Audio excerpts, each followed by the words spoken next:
good evening. Wherever you are right now, I invite you to take a deep breath, gently in and out.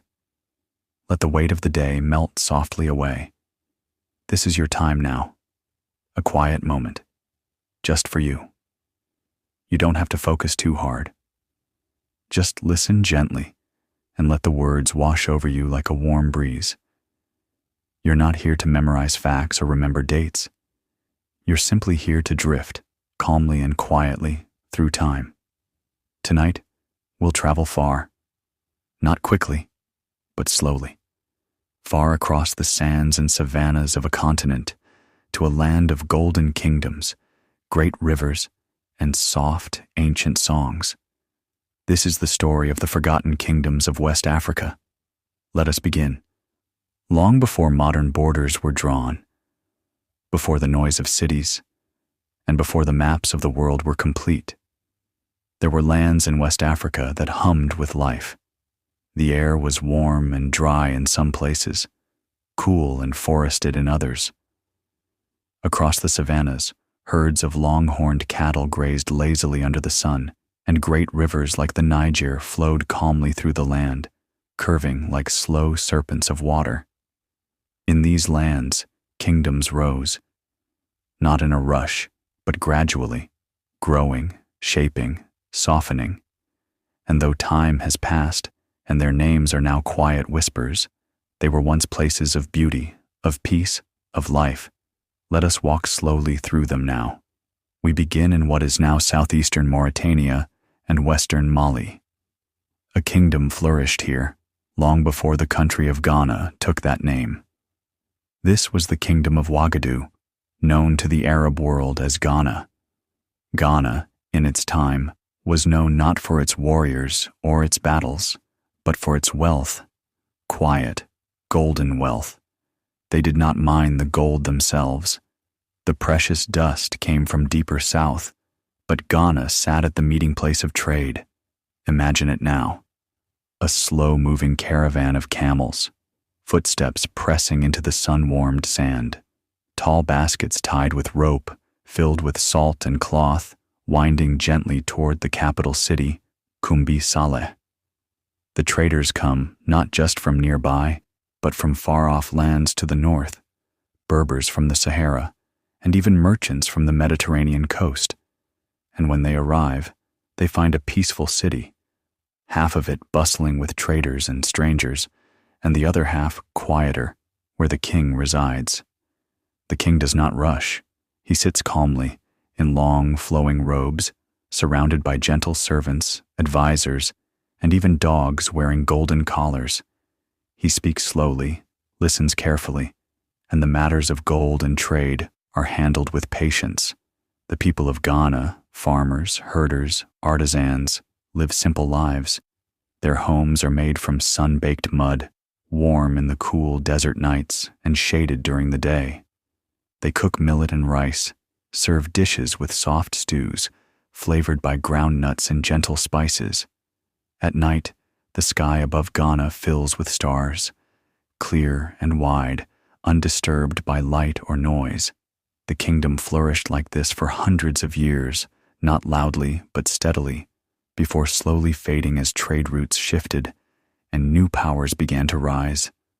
Now we drift forward in time, to the 13th century, and the rise of the Mali Empire. It grew from the remnants of Ghana, and like a calm river, it flowed far and wide. At its heart was the Niger River, which curled like a soft ribbon through the land, bringing water, life, and movement. The founder, Sundiata Keita, was a quiet figure in history, known more through gentle oral tales than hard records. He brought together the people of Mali, not through conquest alone, but through unity, through shared purpose, through quiet respect for land and tradition.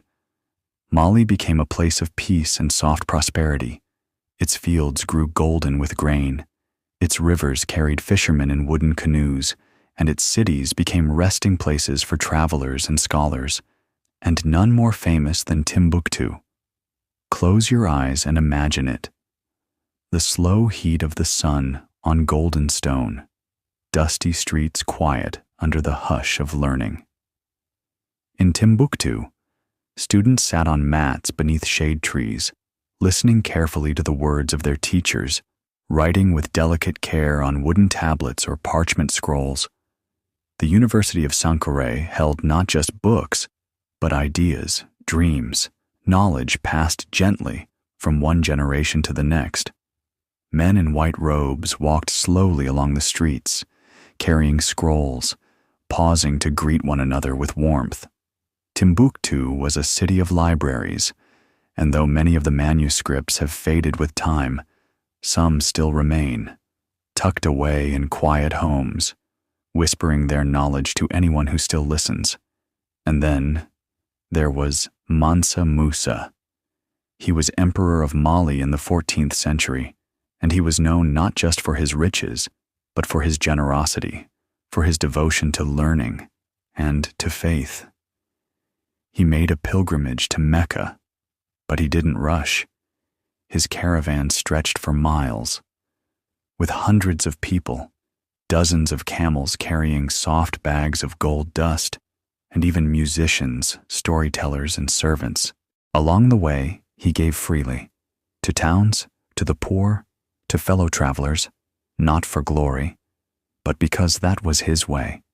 And when he returned, he brought with him architects, builders, and scholars, gently transforming the cities of Mali into places of peace and wisdom. Now we glide quietly into the 15th century, and another power begins to rise, the Songhai Empire. Centered again around the life-giving Niger River, Songhai grew under calm rulers who valued strength, but also learning. Its great capital was Gao, a city not loud but busy with the quiet hum of trade and daily life. Here, merchants sold copper and cloth, salt and spices, dates and dried fish from the river. Fishermen rose early, casting their nets with slow rhythm, while women ground grain, shaped pottery, and tended quiet gardens. One ruler, Askia Muhammad, was particularly thoughtful. He improved laws, built schools, and made sure that trade flowed like the river, gently, steadily, dependably. Under his guidance, Timbuktu thrived once again, filled with thinkers, teachers, poets, and artists.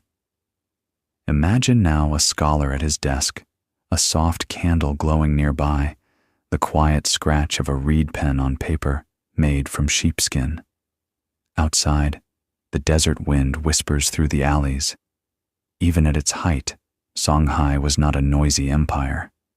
It moved slowly, like the slow march of camels through the dunes, like the evening call to prayer rising over the rooftops. Eventually, as with all empires, time and change brought new powers, and Songhai too faded into the hush of history. But its wisdom, its gentle rhythms, remain if you listen closely. Not all kingdoms were vast. Some were small, peaceful, almost hidden. There was Takalur along the Senegal River, a place of soft-spoken kings and golden jewelry shaped by hand. There was Ife, farther south, known for its delicate bronze and terracotta heads, sculptures so quiet and lifelike that they seem to breathe softly even today. In the forests of present-day Nigeria, the kingdom of Benin rose, not loud, but strong in artistry and tradition. The people here built great walls around their cities, not to keep others out, but to keep peace in. They carved in ivory and brass, telling stories without raising their voices. In these smaller places, life moved to a rhythm of the earth, planting and harvesting, celebrating the rains, telling stories by firelight. Children played with carved wooden toys. Elders taught through songs and riddles. And the stars above these lands, as always, watched silently. Today, the names of these kingdoms are not always known. They are not often taught in books or classrooms, but their memory lingers. Softly. In the curve of a clay bowl, in a faded manuscript, in a lullaby sung in a quiet village. The kingdoms of West Africa were not forgotten because they failed. They simply whispered their wisdom, and time, as it often does, turned its gaze elsewhere. But if you listen in the hush of evening, if you let your mind drift softly across the desert, if you follow the slow flow of the Niger River, you might still hear them. The gentle call of traders greeting the morning, the rustle of robes in a peaceful library, the distant beat of a drum as dusk falls over the savannah. And now, as our journey through these ancient lands comes to a close, let your body sink deeper into rest. You've traveled far tonight, across golden plains, through ancient cities, along quiet rivers, and into soft memories of times gone by.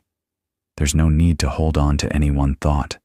Let them pass like slow clouds across a calm sky. You are safe, you are warm, and you are held gently by history. Sleep well, dear traveler. The kingdoms will be here when you return. Good night.